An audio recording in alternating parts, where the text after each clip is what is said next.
নির্বাচনকে সারা বাংলাদেশের মানুষ খুবই গুরুত্ব সহকারে দেখত এবং এখনও দেখে আসছে। কিন্তু আমরা বিভিন্ন ঘটনা প্রেক্ষাপটে আমরা যেটা দেখি, দেখেন আমানুল আমান ভাইও একসময় ডাকসু ভিপি হয়েছে, আরও অনেক ব্যক্তি হয়েছে, কিন্তু তারপরে যে নির্বাচনগুলো হলো, কারণ শেখ হাসিনা সরকারের সময় যে নির্বাচন হলো আমরা সবাই জানি এটা সুষ্ঠু নির্বাচন হয়। কারণ ঢাকা ইউনিভার্সিটিতে আপনি চুরি চামারি করবেন সেটা জনগণ মেনে নেবেন, সেটা তো ঠিক না। যেমন এইবার হয়েছে, আমাদের কাছে মনে হয়েছে এটা নিয়ে এখনও গবেষণা হয় নাই, আমাদের দল এই ব্যাপারে এখন কোনো কমেন্ট করে নাই, আমি দায়িত্বশীল ব্যক্তি না। তারপর আমার কাছে মনে হয় যে এইখানে নির্বাচনটা যে 100% সুষ্ঠু হয়েছে এটা বলার মতো সময় এখনও হয় না। অনেকে বলছে যে এই যেসব শিবিরে অনেক নেতাকর্মী একসময় ছাত্রলীগের ছত্রছায়া ছিল, এরা একজন সেক্রেটারি, তার নামে অভিযোগ আছে যে সে তো ছাত্রলীগই করত, তাকে এখন ক্যান্ডিডেট করা হয়েছে।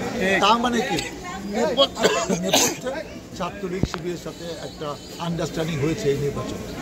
এখন দেখেন ভোট কিন্তু দলীয় ভোট খুব বেশি সংগঠনে নাই, ছাত্র দলে আছে, ছাত্রলীগের ছিল, শিবিরের ছিল। এখন দুইটা সংগঠন যদি একাট্টা হয়ে নেপথ্যে নির্বাচনে নামে তো সেই নির্বাচনে বিজয়ী হওয়া কিন্তু অনেক কঠিন। আরও অভিযোগ আছে, অনেকে ভোট দিয়ে দেখে যে তার নামে ভোট হয়ে গেছে, তাকে স্পেশালভাবে ভোট দেওয়া হয়েছে, এইসব অভিযোগ হয়েছে। অতএব আমি সরাসরি কমেন্ট করতে চাই না এই নির্বাচন আমরা মানি না, এই নির্বাচন সুষ্ঠু হয়নি, এরকম কিছু বলতে চাই না। কিন্তু এই নির্বাচন নিয়ে প্রশ্ন আছে যে নির্বাচনটা আসলে সত্যিকার অর্থে ঢাকা ইউনিভার্সিটির ছাত্রছাত্রীরা যেরকম চেয়েছিল সেরকম উৎসবমুখ পরিবেশে নির্বাচন শুরু হয়েছে। পরের কাহিনীটা আমার কাছে মনে হয় যে সেই উৎসবটা আর থাকে না। কারণ একটা হয় কি, যখন 100% সুষ্ঠু হয়, বিরোধী পক্ষ যারা পরাজিত হয় তারা কিন্তু সেই নির্বাচন মেনে নেয়। যখনই মেনে নেয় না, যখন দেখবেন বিচার এক পক্ষ মানে না, তখন মনে করবে বিচারটা 100% সুষ্ঠু হয় না। আমারও এরকম কমেন্ট করতে চাই।